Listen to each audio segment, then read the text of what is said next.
Welcome to Bilingual Book Buddies podcast and webcast. Bilingual Book Buddies is dedicated to promoting bilingual books for children and sharing insights from authors, illustrators, editors, agents, and anyone involved in bringing these stories to life. Hello, and here we are again, the Bilingual Book Buddies, with our guest Mariana Llanos.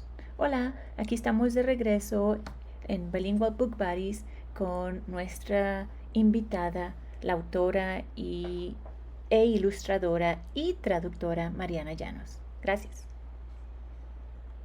Our audience includes librarians and teachers. Do you know of any unique needs or challenges that these two groups face that you'd like to address?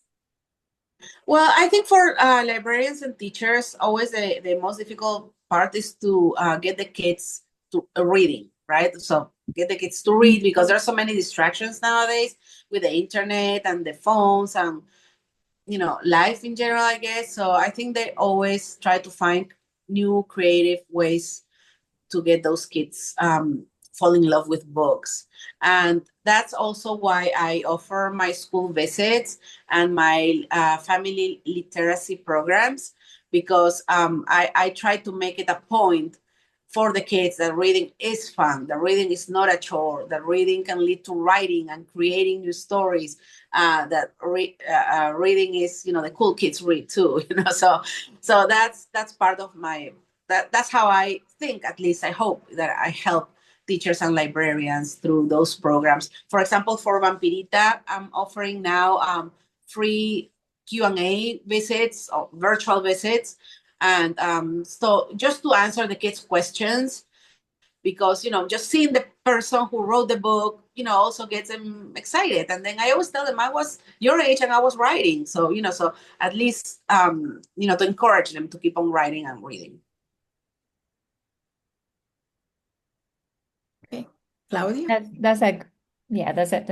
I was taking it all in from her. And I was thinking as you were talking about the fact that our audience also includes a lot of aspiring writers, aspiring authors. So what general advice would you give them, especially those that want to write bilingual picture books?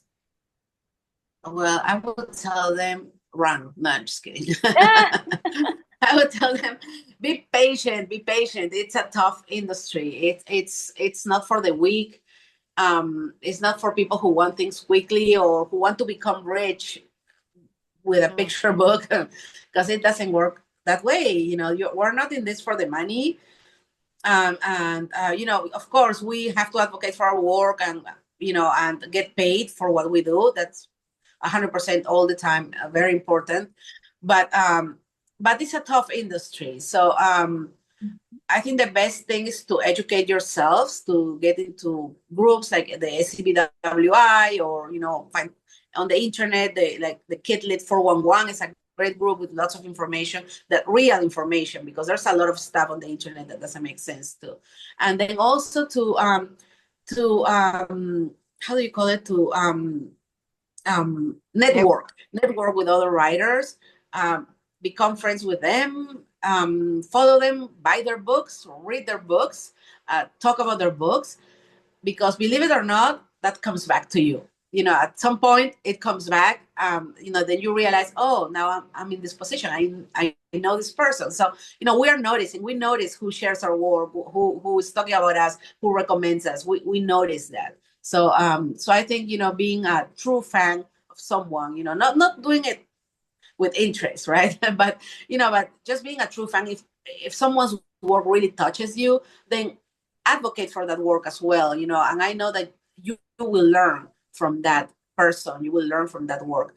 I've always been like a person who likes to explore her emotions since I was young. I wrote a lot, things that were sad and, besides the funny things, but I also wrote about a lot of kind of tragedy. I read a lot of Shakespeare, so that's probably where it comes from. But anyways, so, but when I read Enchanted Air by Margarita and Ingo, is when I gave myself permission to be myself and to use my own voice. And discovering your own voice takes time. It's not, from one night to the other. It takes a lot of time. It takes reading a lot of different authors. When I read her memoir, I realized, okay, I can have a voice too. I want to have my own voice, just like she did in this book, because it was wonderful. So I think reading people who you admire makes a lot of sense, and it will make you a better writer as well, and it will help you discover your voice. Yeah, there's when I first joined SCBWI, one of the biggest takeaway, well, there were a couple of big takeaways from for me at least. One was read a lot of what you want to write. And doesn't mean one or two, books here and there. I mean, they were recommending like 500 on your first, before you even write your first picture book, for example. And I follow that ever since, and it has helped me enormously. And then of course the other one, the very common, bot and chair, sit down and actually do the writing. But Yeah. I also want to add, just based on what I've seen, your experience, and as we're looking at your journey, the variety of projects that, I mean, you're brave to tackle all these different projects, and explore different areas for your writing. I think in quite a few webinars in the past couple of years, I've heard authors and agents suggest, you just be willing to experiment and explore. And I think that's one of the things, one of the many things that obviously you're doing right and is bringing you a lot of success. So Yeah, I just wanted to thank you. add it in there. Thank you. Yes, Okay. thank you. And so another group that we'd like to reach are parents. And I know I worked in schools for many years, so parents were a big, big part of my life at the time. And they often struggle with their native language and maintaining their native language in their children.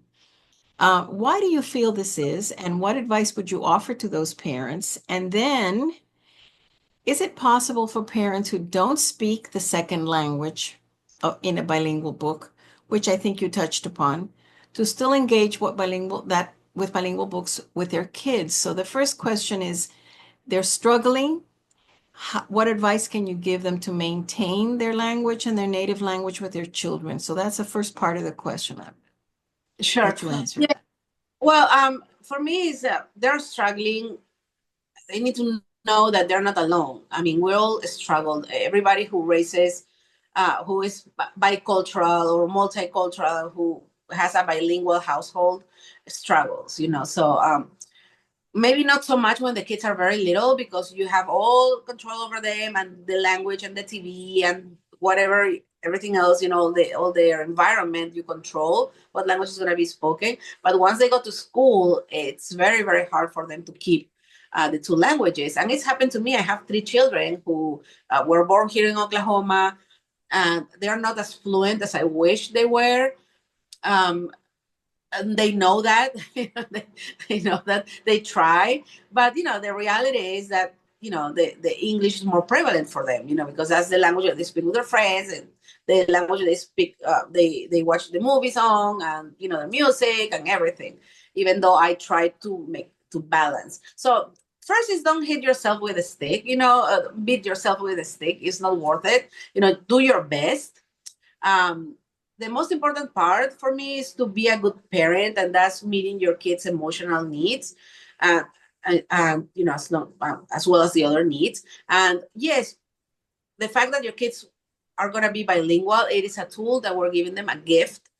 And but also there are other things. For example, and this is what I'm trying to get to. My oldest son, he he spoke Spanish when he was little, and then once he got to school, it was more difficult.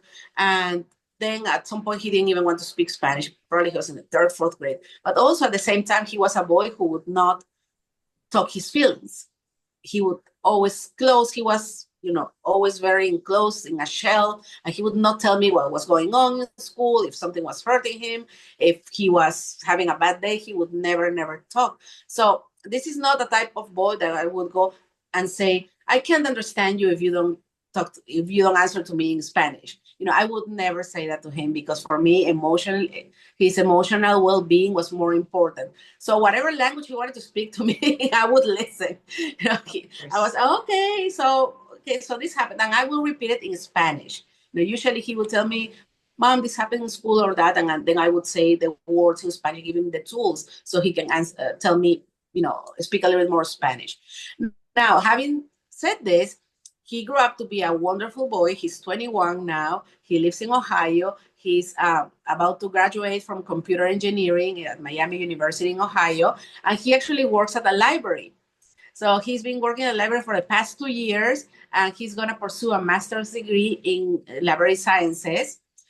And he's the only Latino in his branch, and everybody expects him to translate and to speak Spanish. And now he tells me, Mom, I wish I would have paid more attention. And I said, duh. But it's his journey. It's his journey, So he has the Spanish. He has in the back of his head. He can answer. He can talk, But sometimes he needs reassurance with verbs, tenses, and things like that. Or he would ask me, Mom, did I say this right? Was that okay? I say, yes, that was fine. Or, I mean, you should have said it this way, but okay, next time. So, so be there to guide them, right? So, they at some point they're going to realize that they should have done it more. But exposure to the language is important. I learned English better when I moved to the United States, and I made my home immersion in English immersion. So I started watching TV in English, and because I wanted to have better English too. So just the exposure to the culture, to the language. Obviously reading, like we talked earlier, having the books available so they're not afraid, so they feel confident. And there's something very, very important that I always tell, especially parents. I've noticed this more in parents who only speak English. They always say, oh, no, I couldn't speak Spanish. I would sound dumb. That's what they usually say. And then I ask them, do I sound dumb in English? And then, no. Okay, then why would you sound dumb if you try another language? So, never tell the kids, speaking a broken language, it's a bad thing, because the goal of language is to communicate. So as long as you're communicating your idea, it doesn't have to be perfect. It doesn't have to be 100% fluent. It doesn't have to be 100% fluent, but it is, as long as you're communicating, I think that's the first goal. And then you can always, take courses, take classes, get a tutor, anything to become a better speaker. Obviously, that's the goal too, at the end of the day. Thank you for that answer, because I too have, I mean, my two of my children struggled. They did not want, one of them, especially the boy, did not want to speak Spanish, just like yours. I can just hear it. And you know what? He lives in another state now, and he is the designated Hispanic person. And Right. They reach from back here somewhere, and they pull it out because they're Yes. so accustomed to hearing it that eventually it easier and easier, and then they feel very comfortable with it. Yes, But yes, absolutely. My experience too. another thing that parents sometimes will do is, oh, I don't want to talk to my little one in two languages because it will confuse them. But we won't even go there, because that's another Yeah. topic that's incorrect, and it's been Correct. proven. Absolutely. But Yes. Yeah. it's something we hear often too. And so since we had the question about the parents, it is something that you hear often. So the second part of the question is it possible for parents who don't speak the second language to still engage with bilingual books with their kids? And I think you answered it, because you said, do your best, do your best with the book. Show your child that you're interested. And I think that's exactly what you said. Don't be afraid. That's Yes, a very absolutely. Find creative ways to engage with the other language. Have your child read to you. Practice sounding the words out loud. Not perfect, but I became more fluent watching Sesame Street and reading, reading children's books too. So so it's also it helps with language acquisition, Of definitely. course. Of course. Thank you. Right. And I think that Hispanic parents do that with their children who, especially immigrants who are here in the United States, they help them read English. Yes, So it's something that you can do. It's just something that's we're not used to, or that Americans don't ever really have to do, because They're not, and like in Europe, most people speak different languages, and in Yes. the United States, most people are only exposed to one Just language. monolingual. Right. Right. Yeah. So, Yes, but Okay. I think my experience at least is that more people are realizing this and more people yeah. want their kids and especially American people, traditional English households, they want their kids to more Yes. to be exposed to more languages. I'm noticing this a lot. There are It Yeah. more changing. And bilingual there are more schools bilingual coming up. schools, Mhm. absolutely. It changing too. The more people are traveling globally and seeing the Europeans and other places where Yeah. multiple languages are spoken, and like, oh, okay, this isn't so bad. We Yeah, could do why do this. I not speak another Right. language? Why not do this? Exactly. Right. Yes. Right. Happy. Alicia, Okay, you have next question. Do you have any upcoming projects you'd like to share? Well, yes, actually, the second Vampirita and the musical Mayhem is gonna come later this year. I don't have a date yet, but I'm super excited. It's super funny. It is a different same characters, different adventure, and that's very fun. And I also have a poetry book coming out. It's called "Hey, I Wrote This for You," and it is a collection of love poems. It is a mini collection of love poems. It's a chapbook, right? A mini chapbook, and it's gonna be on my available on my websites soon. That's fabulous. I look forward to seeing that poetry book. I'll tell you behind the scenes why. No, I can say a little bit. My mom is a poet, so I'm working with her on a poetry book. But anyways, separate project. But hey, in changing direction a little bit, you co-founded Latinx Speech. And we mentioned a little bit of it earlier in the introduction, but tell us a little bit about that and your experience through that. Well, yes, it is an actually a project that, well, it's not a project. How would I call it? It's uh, well, it's an event, that A we pitch event. yeah, it is a virtual event that we co-host and we co-founded with other authors, other Latino authors, and it stemmed from a necessity to boost Latino representation in the children's industry, right, publishing industry, and it's something that makes me very, very proud to be involved with. And it actually started on Twitter. It started with a Twitter because I don't know if you remember, but it was a few years ago, maybe three, no, more than that, 4 years ago, 4.5, almost 5 years ago, there was um, an agent who was interviewed in I don't remember, in a newspaper, and she said something about her client who was from Spain had written a story and about someone else in Latin America, and she said a phrase that we kind of like because there are not enough Latino writers in the United States. I'm like, They are. hello, We're Excuse here. me. hello. Hello. Hi. And so I remember I posted something on Twitter. I said, this person says they're not Latino writers. Hey, I'm here. I'm Mariana Llanos. I write children's books since this year, and I have a lot of projects. I'm here. And then a lot of people started replying to my Twitter, from all over the place, saying, hello, I'm so and so, and I've been writing books since this, or I have projects. So it was a lot of us. We had a lot of replies to that tweet. And from there, I connected with Sara Fajardo and Cynthia Harmony.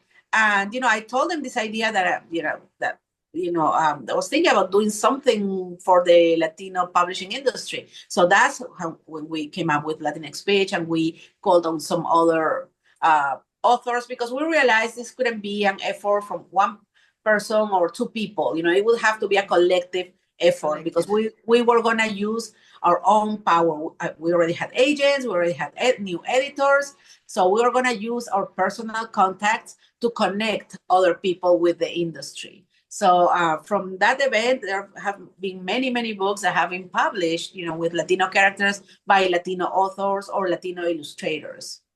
Wow, That's what an wonderful. amazing That story. is so interesting. Yeah. Yeah, thanks for sharing that. I had no idea. I got my chance to participate for the first time last year, so I've only done it once. Yeah, last year was the first year that we moved it to our website, because before that it was a pitch event on Twitter, and we're gonna keep the website format, because with all of the craziness going on in social media, we just wanted to make it a little bit more secure, protected too on our Yes. website.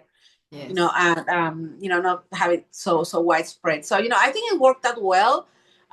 It was different than other years, but of course, we're gonna keep on pushing and trying to make it better. So for the people who participated, we thank for their patience too, because changing formats, it was just as daunting for you as it was for us. So we're like, okay, we hope this works. We really are hoping that When will it be this year? September 15th. Every Oh, year okay. we're doing it on September 15th, so we don't forget. Oh, so it's always in that day. Okay, well, that's Yes, easy to yes. remember because that's in the Mexican Independence Day. And quite a few other Yes. countries, well, Yeah, it's 16 is also the start of the Hispanic Heritage Month, so we It decided is. to It's do the it first day. yeah. It is. Yeah, Is. fabulous. That's great. Well, this ends our Okay. actual podcast interview questions, but now we have a segment that is called the rapid fire questions. So we're going to ask you a few questions very quickly, and then you can answer very fast. Are you ready for that? I am ready. Drum roll. Okay, so I'll go with the first one since I'm already talking here. What's one fact about you that even your biggest fans might not know? Okay. Well, I love dancing. I don't know if my friends know this, right? I love dancing. I dance all the time. I dance at home. I go out a lot and I dance. And but when I was growing up, I studied folkloric dances, Peruvian folkloric dances in Peru, and so that's, I think, where my love for Peruvian culture and folk culture especially comes from. That's amazing. That's just a wonderful fact to know. Okay, I have the pleasure of the second rapid fire question. If others were to describe you in 1, 2, or 3 words, what would those words be?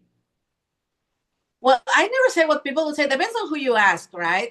But what I hope they would say first is that I am kind, that I am honest, and that I do my best. It's not one word, but and that I do my best always. So so hopefully those are the words someone chooses to describe me. Well, those are good. Those are good words. Wonderful Great words. word. Okay. Yes. Alicia has the Yeah. third one.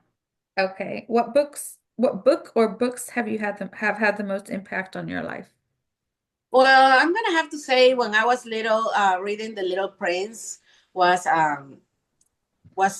amazing. So I dreamed of writing second Little Prince, right? So The Little Prince was my favorite, El Principito. So I read it so many times. But I had many. I had many short stories. When we were, at least in Peru back then, there weren't a lot of books. Not like now. We have so much access to books online and in print and everywhere. And I didn't have a lot of books, but the books that I had were dear to me. They were my treasures. And The Little Prince is probably one that was on top. I love Little Prince I too. do too. I do too. It's a beautiful message. Yeah, All it's right. just timeless. Okay. Well, this takes us to the end of our time together. Thank you so much for being such a graceful guest and sharing all of your experiences and insights in this journey of publishing bilingual children's books. I don't know if Sylvia and Alicia may have a few remarks to close this episode. I'm just going to echo what Claudia said. This has been a wonderful interview. We have all learned. I hope our listeners will learn as well and be inspired by such a prolific author, and who is kind and does her best. So that is all we can ask. And I think your best is the best. So thank you for being with us today. I appreciate that. Alicia? Anything you want to I add? also want to say again, thank you for being here. And I love talking to different people and hearing their perspectives, because you not only find things that are different or things that you can learn from, but you find things that you have in common. And that kind of creates a bond between people. And I'm sure everybody watching will also learn and find common ground with you and maybe with us. And so I really enjoy these talks. So Thank you. Thank you, Thank you, Alicia, so Mariana. much. Thank you so No, much. thank you very much for having me. I had a blast getting to meet you in person. And of course, I've heard your names, I've seen your work, and just putting a face to all of that. It's amazing. So I really appreciate you for having me in your program, and I wish you the best of luck with this podcast. Thank you so much. Thank you. Thank you. Gracias. Gracias. Gracias, adiós. Adios. Bye.